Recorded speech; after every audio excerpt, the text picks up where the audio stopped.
बिस्मिल्लाहिर्रहमानिर्रहीम अस्सलातु वस्सलामु अलैका या रसूल अल्लाह व अला आलिका व अस्हाबिका या हबीब अल्लाह। लाखों करोड़ों दुरूद मोहम्मद और आले मोहम्मद पर कि जिनके सदक़े और वसीले से अल्लाह पाक ने हम पर अपनी बेपनाह इनायात जारी रखी हुई हैं। मोअज़्ज़िज़ सामीन कराम अस्सलामु अलैकुम। अब तक 8 सवालात के जवाबात आप तक पहुंचा दिए हैं। 9वां सवाल ये है कि क्या नियत या मन्नत वाला दुरूद बग़ैर वज़ू पढ़ सकते हैं, चलते फिरते पढ़ सकते हैं? जी हाँ, बिल्कुल पढ़ सकते हैं। दुरूद के लिए वज़ू का होना शर्त नहीं है।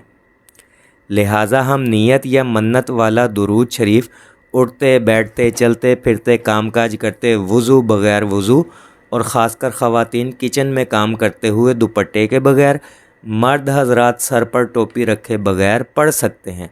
बैठ कर पढ़ ले, लेट कर पढ़ ले, चलते फिरते पढ़ ले, कोई हर्ज नहीं है, कोई गुनाह नहीं है। ख़वातीन मख़सूस अय्याम में भी दुरूद पढ़ सकती हैं। ये सवाल जब आप उलमा से पूछे तो आपको यही जवाब मिलेगा जो मैंने बताया है। और मैंने ये तमाम तर सवालात उलमा से पूछे, फिर जो जवाबात मिले वही यहाँ पर रिकॉर्ड करवा रहा हूँ। बाकी जो लोग कहते हैं ना कि मोहब्बत और अदब का तकाज़ा ये है कि बग़ैर वज़ू ना पढ़ो, चलते फिरते ना पढ़ो, ये गलत बात करते हैं। शरीयत को समझे बग़ैर फतवा लगा देना ये ठीक नहीं है। इनका अलग से हिसाब होगा क़यामत वाले दिन, क्योंकि इनकी वजह से एक बंदा कसरत से दुरूद पढ़ने से महरूम रह जाता है। ये हकीकत बात कर रहा हूँ मैं।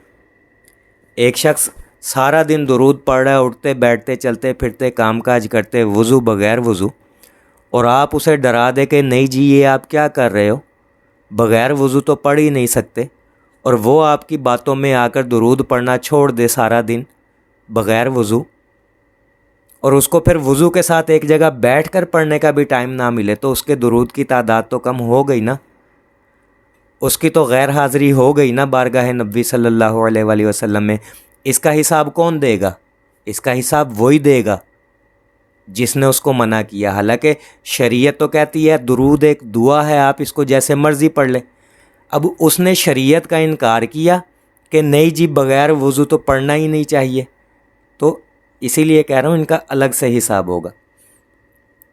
ताहम इस बारे में मेरी राय ये है कि दिन रात में चंद मिनट या चंद घंटे ऐसे ज़रूर निकाल ले जिसमें बावज़ू होकर एक जगह बैठकर अदब एहतराम से दुरूद पढ़ लिया करे, अच्छे अंदाज में, अच्छी अदायगी से, चाहे वो 10 मरतबा ही क्यों ना हो। बाकी दिन में जैसे मर्ज़ी पढ़ें, उठते बैठते चलते फिरते कामकाज करते वज़ू बग़ैर वज़ू, गुफ्तगू करते हुए, लेकिन इसमें फिर अदब आदाब का ख्याल रखें। ये ना फिर एक और तरफ चली जाती है बात। इस मौजू पर मैं पहले वीडियो बना चुका हूँ कि कोशिश करें, देखें जब आप चलते फिरते भी दुरूद पढ़ रहे हैं ना, तो कोशिश करें उस वक्त दुरूद ना पढ़े जब आप कोई आपके साथ हंसी मजाक कर रहा हो या आप उसके साथ हंसी मजाक कर रहे हो, या ऐसी जगह दुरूद ना पढ़े जहाँ कूड़ा किटकिट या गंदगी का ढेर हो। जब आप वहाँ से गुज़र जाएं थोड़ी देर के लिए ज़बान रोक ले। आप समझदार हैं ना। अब ज़रूरी नहीं है कि हम अदब आदाब का लेबल लगाकर बग़ैर वज़ू और चलते फिरते पढ़ने से मना कर दें। हम ख़ुद भी समझदार हैं। ज़िंदगी के बाकी मामलात में हम अपनी अक़ल और शऊर को इस्तेमाल करते हैं, तो क्या दुरूद के रास्ते में नहीं कर सकते? हमें नहीं पता यहाँ गंदगी का ढेर है, अपनी ज़बान रोक लें। जब आप वहाँ से गुज़र जाएं आप फिर पढ़ना शुरू कर दें। कितनी देर लगेगी? चंद सेकंड में आपने गुज़र जाना है।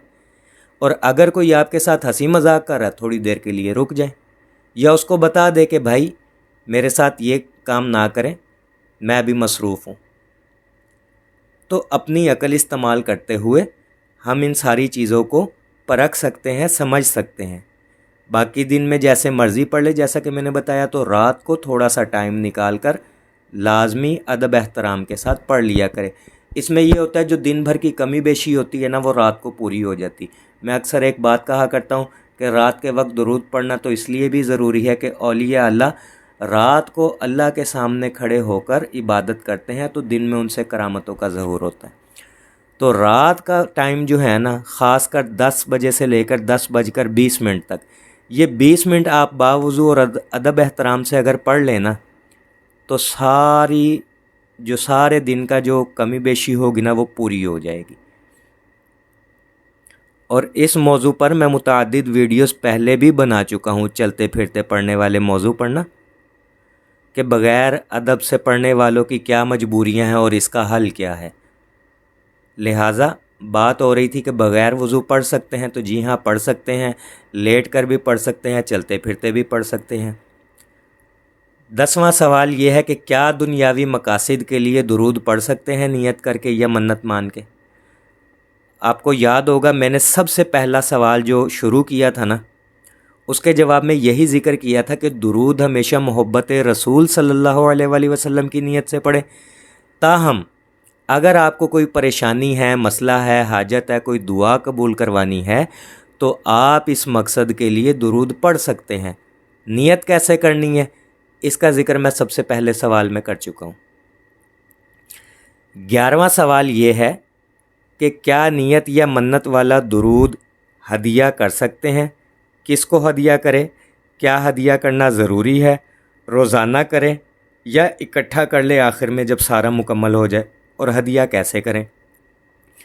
جواب یہ ہے کہ ہدیہ کرنا ضروری نہیں ہے، تاہم اگر آپ ہدیہ کرنا چاہیں تو کر سکتے ہیں، اور میری ذاتی رائے یہ ہے کہ ہدیہ لازمی کیا کریں، کیونکہ اس سے ہمارے ثواب میں تو کچھ کمی نہیں ہوتی، البتہ جس کو ہدیہ کریں گے نا اس کو مفت میں ثواب مل جائے گا، درجات بلند ہوں گے۔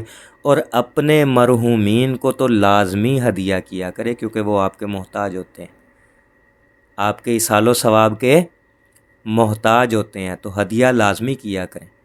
نبی کریم صلی اللہ علیہ وآلہ وسلم کو، ان کی آل اولاد کو، ازواج، اصحاب، تابعین، تبع تابعین کو بھی ہدیہ کیا کریں۔ اور اس کا طریقہ یہی ہے کہ اپنے اپنے لفظوں میں ہدیہ کر لیں۔ ہدیہ ان الفاظ میں بھی کر سکتے ہیں کہ یا اللہ یہ جو میں نے درود پڑھا ہے اس میں جو کمی بیشی ہوئی ہے اس کو معاف فرما، اسے اپنے اور اپنے حبیب صلی اللہ علیہ وآلہ وسلم کی بارگاہ میں قبول و منظور فرما، اور اس کا ثواب نبی علیہ الصلاۃ والسلام کی روح مبارکہ کو پہنچا۔ یا یوں کہہ لے کہ اس کا ثواب نبی علیہ الصلاۃ والسلام کی روح مبارکہ کو پہنچا، اور نبی کریم صلی اللہ علیہ وآلہ وسلم کے طفیل تمام انبیاء و رسول، نبی کریم صلی اللہ علیہ وآلہ وسلم کی آل اولاد، ازواج، صحابہ، صحابیات، تابعین، تبع تابعین، اولیاء، کتب، غوث، ابدال، ولی اللہ، اور آج تک جتنے بھی مسلمان مرد اور عورت اس دنیا سے رخصت ہو چکے ہیں، اس کا ثواب ان کی ارواح کو ہدیہ کرتا ہوں۔ اے اللہ تو ان کی ارواح کے درجات کو بلند فرما، ان کی بخشش فرما، جنت عدن، جنت خلد اور جنت نعیم، جنت الفردوس میں اعلیٰ ترین مقام عطا فرما۔ بالخصوص میرے فلاں فلاں مرحومین کی ارواح کو ایصال و ثواب پہنچا، ان کو کروٹ کروٹ آرام نصیب فرما۔ ان الفاظ سے ہدیہ کر لیا کریں، اور کوشش کرے جب سونے لگے تو بستر پر لیٹ کر ہدیہ کر کے پھر سویا کرے۔ روز کا روز ہدیہ کر دیا کرے، زندگی کا کیا بھروسہ کب ختم ہو جائے اور آپ کو ہدیہ کرنے کا موقع ہی نہ ملے۔ لہٰذا روز کے روز کا پڑھا ہوا روزانہ ہی ہدیہ کر کے سویا کرے۔ تاہم اگر کوئی ہدیہ نہ بھی کرے، صرف ثواب اپنے پاس رکھنا چاہے تب بھی کوئی حرج نہیں ہے۔ یہاں یہ بھی ذکر کرتا چلوں کہ جس طرح ہم اپنے مرحومین کو ہدیہ کرتے ہیں، اسی طرح ہم اپنے زندہ رشتہ داروں کو بھی ہدیہ کر سکتے ہیں۔ مثلاً کوئی شخص برے رستے پر ہے، گناہوں میں لگا رہتا ہے، تو ہم درود پڑھ کر اسے ہدیہ کر سکتے ہیں کہ اے اللہ اس کا ثواب میں فلاں کو ہدیہ کرتا ہوں، اس کی برکت سے تو اسے ہدایت نصیب فرما، اسے نیک رستے پر چلا، وغیرہ وغیرہ۔ تو زندہ اور مردہ دونوں کو ہدیہ کر سکتے ہیں۔ دعا گو ہوں کہ اللہ پاک ہم سب کو کثرت سے درود شریف پڑھنے، پڑھوانے، لکھنے، لکھوانے اور اس کی اشاعت و تبلیغ کرنے والا بنائے۔ صلی اللہ علی محمد، صلی اللہ علی محمد، صلی اللہ علی محمد۔ السلام علیکم۔